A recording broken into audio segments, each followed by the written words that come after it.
شهر الخير أتانا يملأنا حبا إيمانا وهلال بالأفق يلوح موعده قد حان الآن. أهلا شهر الخير أتانا يملأنا حبا إيمانا وهلال بالأفق يلوح.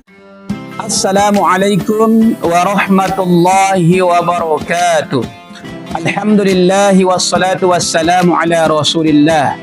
Kami keluarga besar Ma'had Al-Azharul Qahirah Sulawesi Selatan mengucapkan marhaban ya Ramadan, marhaban ya Sayyidus Syuhur.